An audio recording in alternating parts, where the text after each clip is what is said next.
Maquinaria pesada y movimiento de tierras. Cambios de volumen en movimiento de tierras. Parte 1. El movimiento de tierras consiste en el conjunto de operaciones que se realizan con los terrenos naturales a fin de modificar las formas de la naturaleza o de aportar materiales útiles en obras públicas, minería o industria. En lo que nos concierne, que son las obras civiles, se hace el movimiento de materiales o el movimiento de tierras, ya sea para abrir camino para una estructura o abrir la sección para un camino o una carretera, o bien para adquirir materiales que luego serán utilizados en la obra, por ejemplo, para la formación de terraplenes. Las operaciones más comunes en el movimiento de tierras, la primera de ellas es excavación o arranque. La segunda es la carga en los camiones transportadores. La tercera es el acarreo en los camiones transportadores. Luego viene la descarga de los camiones en el sitio de tiro. Enseguida se tiene el extendido, que se hace por medio de maquinaria pesada. Dependiendo de las condiciones del material, quizás sea necesario humectarlo o bien desecarlo para luego proceder a la compactación. Aquí se puede observar la excavación o arranque. En este caso se tiene un bulldozer que está haciendo actividad de corte de material de banco. La carga, aquí se tiene un cargador frontal cargando el material de banco en un camión. El acarreo, pues es el camión con el material hacia el lugar de tiro. La descarga es toda vez que el camión llega a la zona de tiro, efectúa la descarga correspondiente. El extendido lo realiza una motoconformadora, donde se puede ver aquí la cuchilla que está extendiendo los montones que ha tirado el camión. Y por último, la compactación. Dependiendo del tipo de material será el compactador que se utilice. Entraremos al término de tracción disponible. La tracción disponible es todo lo que la máquina tiene en cuanto a potencia para tracción. Esa tracción se aplicará en las ruedas motrices mediante la transmisión de la máquina. Al esfuerzo producido por el motor y la transmisión se le denominará tracción disponible. Por ejemplo, la tracción puede ser transmitida por medio de llantas o por medio de orugas. Aquí se muestra en la llanta el diámetro total de la llanta y en el caso de orugas se tiene una rueda cabilla. Esta es la rueda cabilla, que es la rueda motriz que proporciona el movimiento a las demás ruedas. Las demás ruedas son ruedas portantes, no tienen tracción. La tracción disponible es la fuerza que el motor puede transmitir al suelo. Aquí se puede observar un esquema donde se tiene ilustrada la tracción disponible, la cual es transmitida hacia el suelo. Se pueden observar en esta ilustración el motor y la caja de cambios. La tracción disponible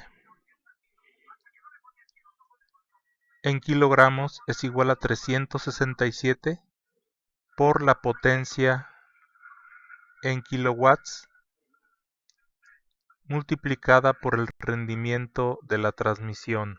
En la transmisión hay pérdidas por fricción y por lo tanto el rendimiento no será igual a la unidad. Todo esto dividido entre la velocidad en kilómetros por hora. Los valores más comunes para el rendimiento de la transmisión son 0.7, o sea el 75%, y 0.85, o sea el 85%.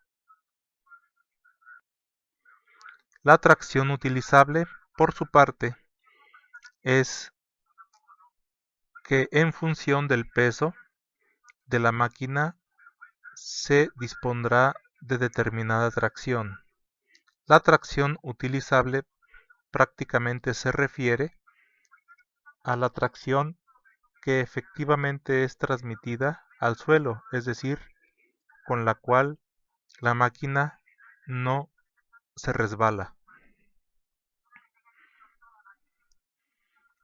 La tracción utilizable se compone del porcentaje del peso que gravita sobre las ruedas motrices y también depende del área, textura y rugosidad de las superficies de contacto. Entre más rugosidad se tendrá mayor tracción utilizable. Aquí se puede observar que la tracción utilizable es igual al peso WD por Ft, donde Ft es el factor de tracción. Aquí se tienen una tabla con varios factores de tracción para neumáticos y cadenas dependiendo de los tipos de suelo que se tengan. Observamos que en ninguno de los casos llega a 1.00.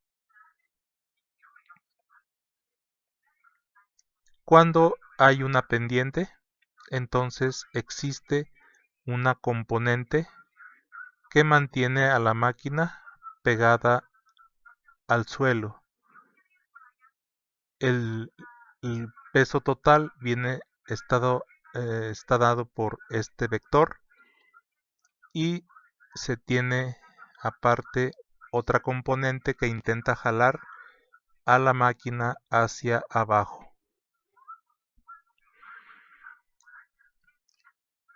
Dice que la tracción utilizable es independiente de la potencia del motor y se calcula como WD por Ft. Esta expresión ya se había visto anteriormente, donde WD es el peso que soportan las ruedas motrices, es decir, las ruedas que tienen la tracción.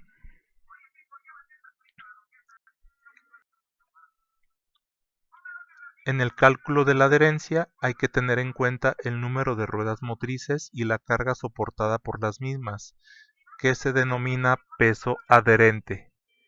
En los vehículos que llevan ruedas motrices y ruedas portantes, la diferencia entre ruedas motrices es que las ruedas motrices son las que tienen la tracción y las ruedas portantes son solamente aquellas que giran. Se estima que las ruedas motrices soportan entre 1/2 y 2/3 de la carga total. Aquí se puede observar una máquina, una retroexcavadora. La rueda motriz es esta que se tiene aquí. Se puede decir que soporta 2/3 de la carga y esta rueda es portante, no tiene tracción, soporta 1/3 de la carga total de la máquina. En movimiento de tierras hay una tendencia a elegir siempre que sea posible maquinaria de tracción total, es decir, tracción en todos los ejes. Hay que hacer mención que camiones muy grandes, dumpers articulados, hay tracción en todas sus ruedas. También en cargadores frontales y, por supuesto, en cargadores de cadenas, se considera que todo el peso es tracción utilizable. Por lo tanto, aquí se tiene un esquema del balance entre tracción disponible y tracción utilizable. La tracción utilizable es este componente que se tiene aquí. La tracción utilizable debe ser mayor que la tracción disponible. O sea, aquí está la tracción disponible y debe ser mayor la tracción utilizable. Si la tracción utilizable es mayor que la tracción disponible, hay adherencia, o sea, las ruedas no resbalan. Pero si la tracción utilizable es menor que la tracción disponible, se tiene un deslizamiento o un patinamiento.